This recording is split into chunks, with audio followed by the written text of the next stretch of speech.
Welcome back to the Culture of Currency. Today we look past the frantic ticker tape and the noise of the trading floors to find a narrative of resilience. In a world that often feels like it's spinning a bit too fast, the markets are showing something quite different. A steady hand, which is something I did not expect in this war-torn time. For months, the headlines have been dominated by the Silicon Valley seesaw, but this week the story shifted a little bit. While high-flying tech sector has seen a necessarily cooling down, roughly 10% from recent peaks, the broader market is rediscovering its roots. We are seeing a robust migration towards value and industrial sectors.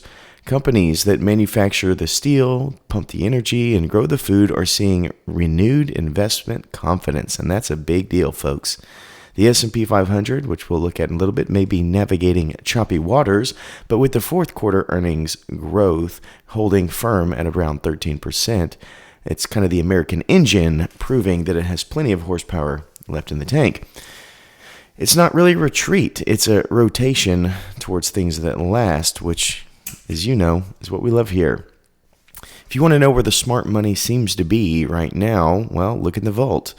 Gold has continued to climb towards historic levels, and it tested the $4,850 mark this week, $4,850.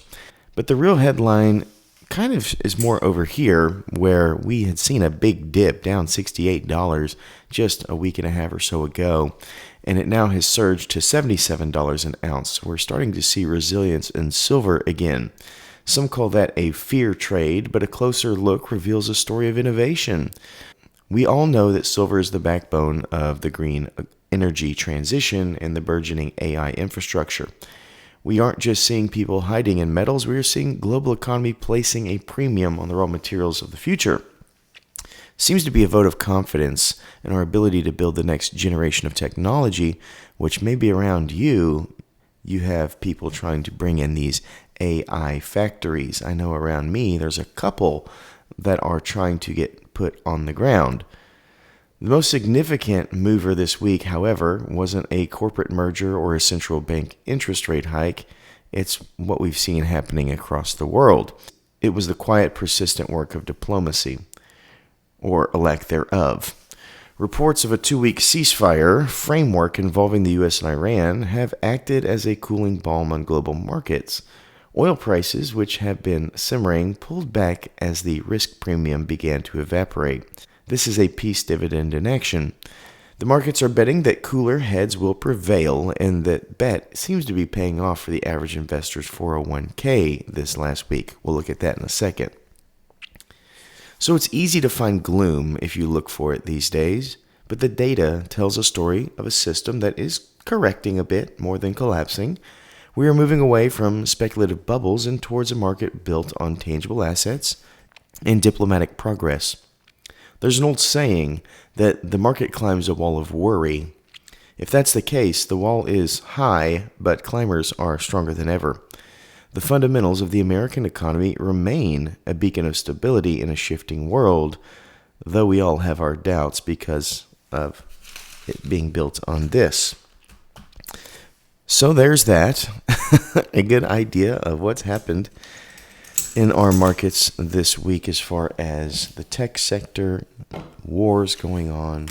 Obviously, we're going to see exactly where this lands. I'm not very happy about that, but anytime you're in a war situation, that's about inevitable. So as we were talking about the markets, they have done a pretty good job the past week and a half. Dow Jones settled 47916. That's down 269 points or 0.5%, but you can see here that it's still going in the right direction. All-time high being 50,000, which is this little dot right here. So that's where we have to get back to be where we were. Or I guess it was around January. This one, well, February was the all-time high here, February 10th. But S&P was January. So S&P 6816 down 777. That might be lucky for some folks. All-time high being in January, as we said, late January. And that's only right there. The S&P is the closest to getting back to their all-time high. NASDAQ Composite 22,902 up 80 points. So that one is up. And we have last Halloween being the last time. This was at an all-time high, but it has made quite a bit of progress, but it has to get all the way up here. What about these international stocks? Almost all of them were in a good place, which is, pretty good to see. Canada up 0.5%, Brazil up almost a full percent, as is Chile. We have Belgium sitting at 0.71%, Denmark 1.27%. We have Israel up almost 2%. We have Italy up 0.59%. The Netherlands are going to be up 0.5%. Norway is the only market that we found that was down, and it's down almost a full percent. South Africa up 0.5%. Spain as well. Sweden up a full percent. We have Turkey up almost 3%, but Turkey tends to be a bit more volatile. We have the FTSE 250 in the UK being up 0.5%.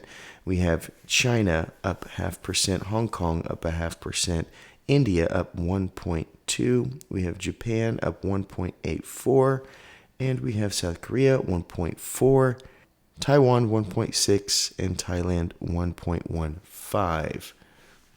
So those are your international markets. Gold and silver, as we talked about, had a pretty good outing this week. We're still not back to our all-time highs, but we're making strides for those things. So as we look at that right now, silver closed the week $76.60. That's up $4 or 5.57%, which does mean year to date we are sitting at almost 6%. We've gained $4.32 since January 1st. So still in the positive, still doing decent, all things considered. I know we had a week or so of what on earth is going on, but we seem to have corrected past that. Gold, different story. They're only up 2% right now this week, which is $112. They closed the week $47.62 and 80 cents. As we saw, they were at $4,850 midweek this week. But the year to date is still almost 10%, 9.93% to be exact. It's gained $430. So that is the story. So right now, silver has won the week. Gold is currently winning the year. Both of them, of course, are beating the paper money. That is where we are at. So thank you so much for watching. If you'd like to support this channel, there are multiple ways to do so. Obviously, liking and subscribing this video, sharing it with friends. That's one way, of course. You can comment below. That helps as well with the algorithm. If you want to be a channel member, that would be fantastic. Or maybe you just want to go buy silver and gold, and you can use our APMEX link to do so, and it'll cost you nothing. That being said, that's what we have. Hope you have an amazing week, and until next time, please remember to stay classy and current with the culture of currency.